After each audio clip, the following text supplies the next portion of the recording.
Granddad arrived in 1903 at the age of 24. That we were the sandwich, the filling in between. You were the filling. So they were like white beaches, parks, Okay. were uniquely white. But when I was meeting Trevor, I told him, At that time we called the police Bopa. Bopa. Bopa was grab. Papa. And it was an outing for us because it was window shopping.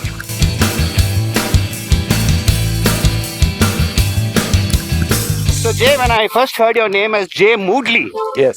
I was wondering this name is a bit odd. And I thought maybe it's a corruption of Murli, Jay Moodley. Yeah. Is that so? Okay. The Moodley surname is actually unique to South Africa.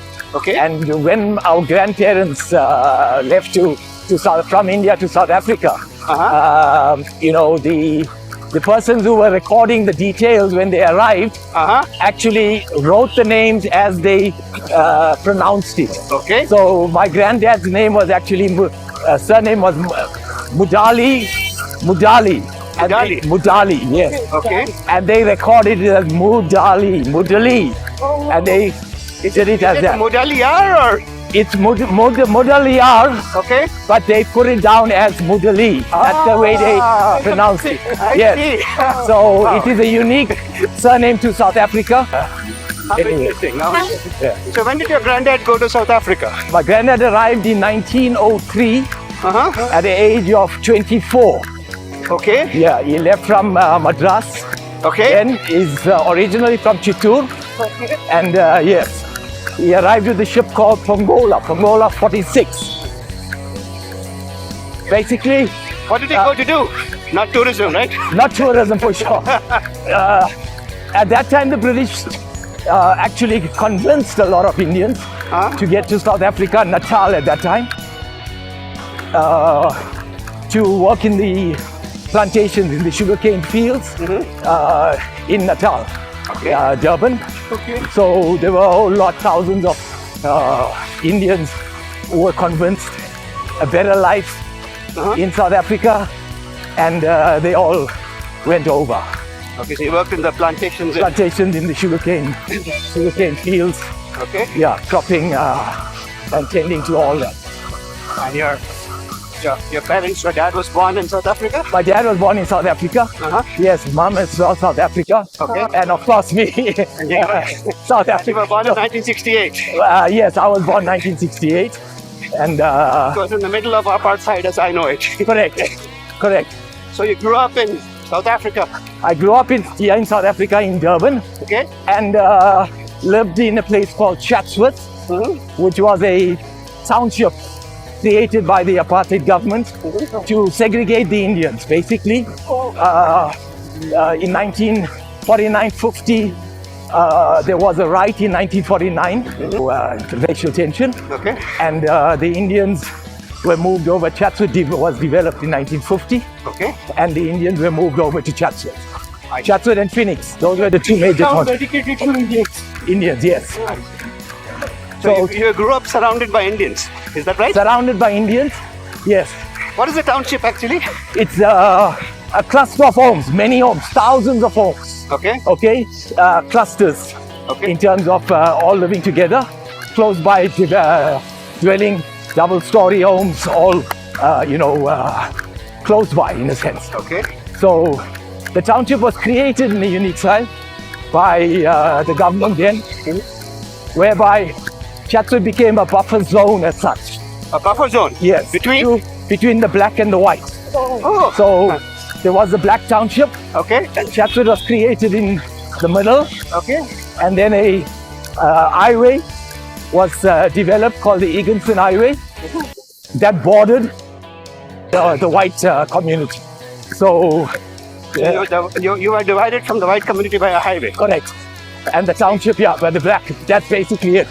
So we always will comment that we were the sandwich, the filling in between. You were the filling. In between, so. Wow. And my understanding is in your township, there were only Indians. There were only Indians, yes, at that time. When it's developed, it was fully Indian. Schools were provided, state-aided schools. a totally different lifestyle, very close communities, helping, sharing, Yes. and caring for everyone. Just it is, and it's still so, a beautiful settlement. And we were provided with schools, fine education. The systems were in operation and going well. Yes. Are you allowed to go out, or what did it mean? We could. What were you not allowed to do, or what were you During the allowed to do by law? apartheid era was quite difficult. Public places, especially the beaches and all public areas, because of segregation, you were not allowed. So they were like white beaches, parks were uniquely white. Okay. You could not sit on benches that were marked whites only. But could you walk there? Could you go there? You could walk, but you could be, in certain areas, you could be very careful, Okay. in terms of where you're going. So, and I'm looking at the pigeons fly there now. And fond memories of my dad, mom, taking us family, 5 of us, my siblings. We used to go to the pigeon park at the city hall. And my dad and my mom on either side of us, basically arms out, controlling us so that we don't get in front of anyone that we should not be getting in front of. Oh, you mean, so if I'm an Indian family and my kid goes and sits on a bench they're not supposed to, I could get into trouble? You could get into major trouble. Oh, God. Even in prison at that time. Seriously? Assaulted, anything could go. So were you a disciplined child, Jay, or were you running around in the parks I to the wrong places? was quite disciplined because of fear, not because of any other person, but because of my mom and dad. If we went out, they would spank us because they know the consequences, and they would not have wanted the child to go through something like that. Wow. So, the beaches were the same. The beaches were the same, but yet there were beaches created where predominantly Indians or blacks would be going to. And I remember as well, we used to have good family get-togethers at the beaches during Christmas time. Where everyone goes, but it's just Indians only. That type of thing. So Jay, my personal show-off moment, I had a South African in Bangalore a few months ago. Yes, a chap called Trevor Noah. Correct, yes.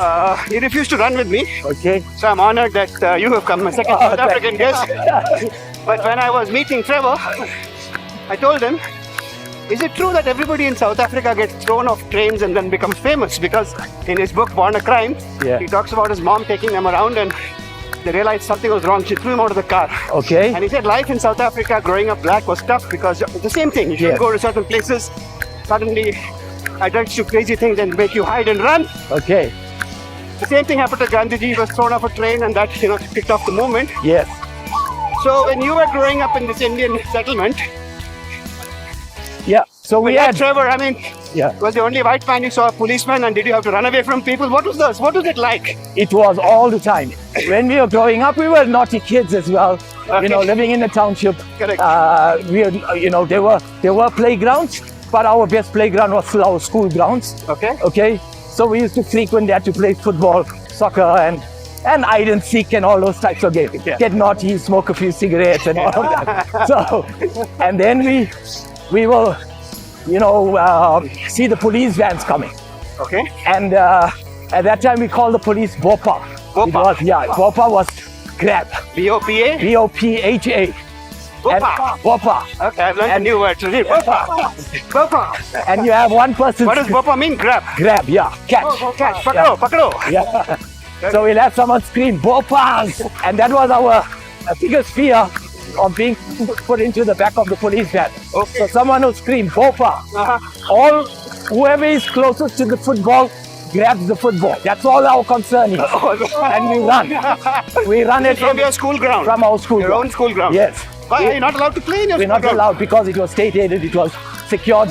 We could not play. Oh, I see. So whoever grabs the ball, get out, and wherever we can go, we go. Whichever house we can find, we get into the yard and we play innocent. And how did the police chase you, on foot or in a car? On foot. They will come into the van and they will be on foot, chasing us. They have guns? Not really with guns because we were little. Yeah. But you really could get caught and taken away. Oh yes. And you've seen that happen? Yes, people will go for a fun. They'll take you for maybe a fun ride, take you around, get some criminals, that type of thing, and just to give you a little bit of fear of not playing. Yeah. So we grew up in that way. Okay. It was fun then. Okay. Yeah. But Trevor says in his book that the only white people he really saw were policemen, which unfortunately influenced his attitudes towards them. right. Is that true? I mean, did you see many non-Indians growing up? we As were not, friends or as colleagues? yeah, we were not too exposed because as growing up we were not taken out too much. Uh-huh. But on a Sunday morning, generally to the Indians, we used to, because we were not allowed to shop in the white shops, Okay. we used to go to the main street of Durban, called West Street. Okay. And it was an outing for us because it was window shopping. We could only window shop. We could only look into the windows. Really window because the shopping? shops are closed, yes. So you could look in the window but not Look, go in. admire, love it, try, get a few spankings because we climbed for that from our parents, and we'll continue walking. But it was a day out for us. Wow. You know, and everyone still got fond memories of window shopping. So you can actually go to all these shops but not enter the store. You can't enter. Yeah, you could not enter, you know, because of the apartheid era. It has been quite a traumatic upbringing if you didn't realize it, right? It was. Yeah, it was like very bad. You get to see and you can't do it. You can't do it. You know, you could not get into a store. You I had really admire your parents who brought up, I mean, kids in that environment. Yes, they really guided us, took care of us, and in a sense of ensure that we were not in trouble, you know, with them. Getting in trouble with the normal day-to-day activities, that was always there, you know. And that's when I think some of the running started as well. This is why you learn to run, by running away from authority. So Jay, we've actually run 2 kilometers at the end of MG Road. Yes, As you know, I'm a tour guide as well, so I need to show you my Bangalore. great. I look forward to If you that don't every mind, we'll opportunity. stop for a minute at the entrance of this church. That's excellent. I have every opportunity to see more.